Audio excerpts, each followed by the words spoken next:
What's going on, guys? Welcome back to my YouTube channel. I'm Ethan Horror, and today we are back with another ranking. Yes, we're doing 3 rankings in a row. I don't think I've ever done 3 rankings in a row, but I want to do this ranking actually a little while ago, like last week.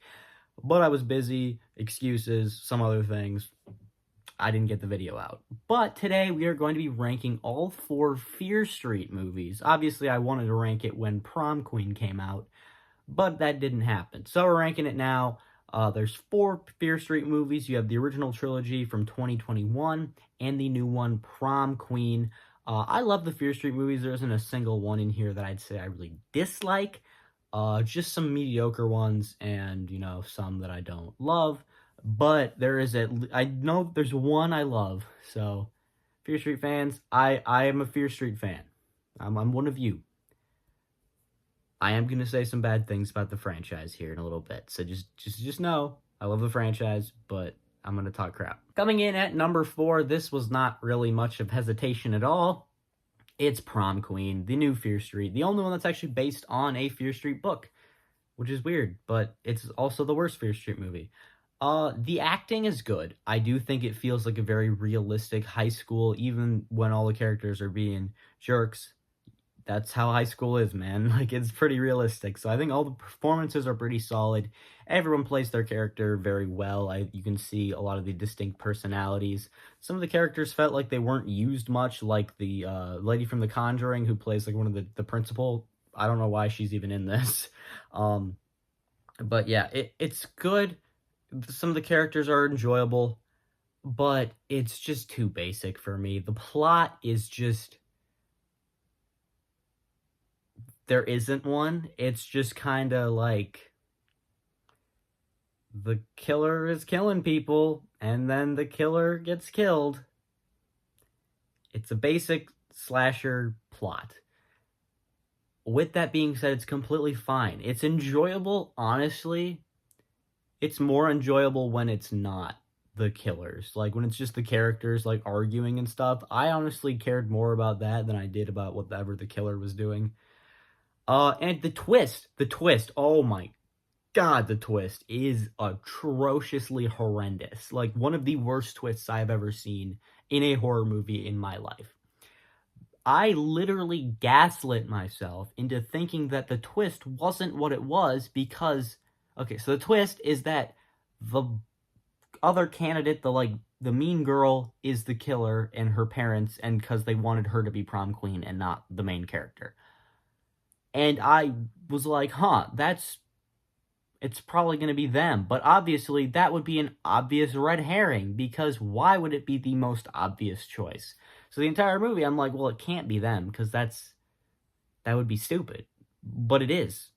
It's just the parents and the mean girl. Who would have thought? Who would have thought that the girl that she's going up against is the one killing off the prom queen contestants? I hated that reveal when it was like, oh yeah, no, it actually is her and her mom and her dad. And it's like, you will know shit. Coming in at number 3, this actually has changed a little bit. I used to prefer this one to one other one, but number 3 is going to be Fear Street Part 1, 1990. 1996? I don't remember what year it is. Well, I'll put it on screen if it's wrong. 1996, I think, is when it takes place. But this is the first Fear Street movie, the first of the trilogy. You are introduced to the characters and the world and the story, and it's in the 90s. It's solid. It is more solid than Prom Queen. It's less of a basic slasher because this one has a story, and you can tell it's building out the world. It's expanding the lore that doesn't exist. It's not expanding the lore. It's creating the lore. That's the word. And you get the main character, Dina, who I hate. She is, she's not likable at all. Especially in this one. She is so unlikable for, like, the entire first half, part of the second half. She is so unlikable that, like, it genuinely pisses me off whenever she's on screen. I liked her originally because I liked her romance with Sam, but honestly, in a lot of the arguments, I'm like, is Sam really in the wrong here? Like, I feel like I feel like we're on the wrong side of the argument. Like Dina, when your main character of the movie throws a cooler out the back of a bus and almost kills three people, I wouldn't say they're a good person, actually. I would actually quite go the opposite of that. I think attempted murder is actually usually frowned upon, but that could just be me. I mean, what do I know? Um, and she, in a lot of the fights with Sam and a lot of the fights with the other characters, she's acting irrationally, and it pissed me off every time because I was like, I'm not on your side. Like, why are we following this character who is wrong in so many of the scenarios and yet again tries to murder three people? Kind of her fault that this whole franchise even happened because Sam wouldn't have bled on the bones if she didn't throw a cooler on the windshield of their car. Coming in at number 2, I have Fear Street Part 3, 1666. Now, this is a tale of two stories because one side you get possibly the best thing in the Fear Street series, and then you get possibly the worst thing in the Fear Street series. The first half of 1666 is going back in time to 1666, where we get to see Sarah Fear and her origin story, because we learn that she is innocent and she never actually really was the villain and it was the goods the whole time. So we go back in time, we watch what happens to her, we witness her death. That whole stuff that takes place back in the day reminded me of The Witch. I really like The Witch, and that stuff was so good, it was so well executed, I loved it. Then you get to the present again, you go back to the 90s, and it is, I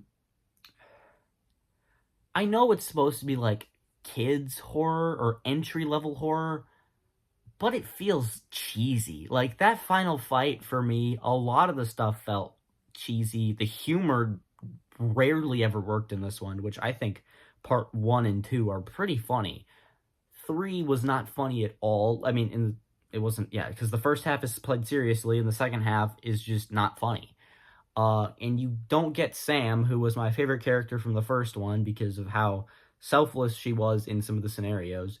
But you don't get her because she's possessed by Sarah Fear or whatever curse. I don't really remember what it was. It's been a while since I've seen part 3. And Dina, for what it's worth, I like Dina here. She's all right. But you don't get, so you get Dina, her brother, and Sam. Well, you really just get Dina and her brother and then Ziggy Berman.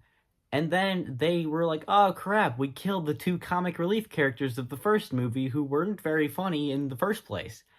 Let's bring in a new comic relief character. Who are we gonna bring in? Random guy in a jail cell? Heck yeah. Again, credit where it's due. He is the funniest part of the movie. But him being in the movie just doesn't make sense at all. Coming in at number 1, the only one that I would say I love. Fear Street Part 2, 1978. This one reminds me of Friday the 13th. And if you know me, you'll know that I love Friday the 13th. It is my favorite horror series of all time. So obviously a movie that feels like Friday the 13th, I'm gonna have a little place in my heart. And this, honestly, it does a good job at recapturing the feeling of watching the Friday the 13th movies, as well as continuing the Fear Street lore. This is one of the most lore-heavy movies in the series, because the first one's introducing it, the third one's closing it, the second one is just a lot of story. You get some new characters that you love. Cindy Berman. I love Cindy Berman, which brings me to my next point. Ziggy Berman. Why did we follow her and not Cindy? If it was based on Cindy for majority of the movie, I would have liked it more. But it focuses on Ziggy for half of it, and I don't like Ziggy. She has the same problem that Dina does, where in almost every argument, I'm like, no, you're still the jerk in this scenario. Like, you your anger is misplaced. Like, when she's yelling at her sister, I was like,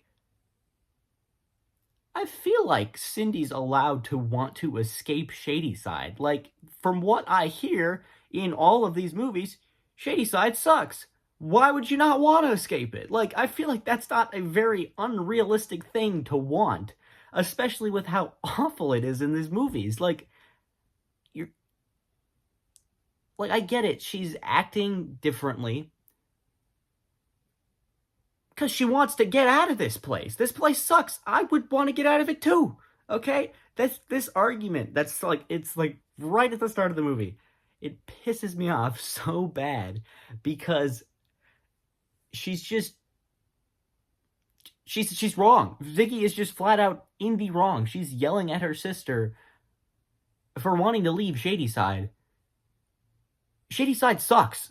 It's horrible. Like, people die in horrific ways. There's, like, possessions. It's terrible. Why would you want to live there anyway? And she's like, oh, you can't escape it. You are acting different. Like, yeah, she's acting different so that she can get into a good college and get the hell out of Shadyside. That, like, it just pissed me off. That's the one nitpick I have with this movie. Otherwise, you get a great killer, my favorite of the series, my favorite of the three, at least. Three, like, main killers. You really get a lot of the big, important plot points in this one, a lot of the main big reveals here. I don't love Ziggy, but her performance is pretty solid. And I do love Cindy, and it focuses on her for half of it, and I like her a significant amount more than Ziggy. But and all the side characters are great too. A lot of them had some of the funniest lines, like I have no idea what his name is. The friend of the guy who becomes the killer, he's pretty funny. He has a few good lines. Even Officer Good as a kid, he's pretty funny in some of the scenes. I like his chemistry with Ziggy. Though, besides that one argument and some of the other scenes where Ziggy is just being a complete jerk, this movie's almost perfect for me. Like, I love it. I love the soundtrack. I love the acting. I think it's solidly... I mean, all of the Fear Street movies have good acting. It has some of the best story, some of the best scenes. I really love this one. It feels like Friday the 13th, and I love Friday the 13th. And yeah, it's my number one. And that is going to be it for today's video. Remember, if you did enjoy, make sure to hit like and subscribe so you want to see more videos like it in the future. Comment down below your own ranking of the Fear Street movies. I'll try to reply to as many people as possible, and by as many people as possible, I mean every single one who comments their ranking, because I like looking at rankings, see how people's opinions differ from mine. Remember, be respectful if you are going to comment on my opinions. Otherwise, just comment down below your feelings on the series overall. Maybe how'd you like Prom Queen. But till next time, I'm Ethan Horror. This has been Ethan Horror.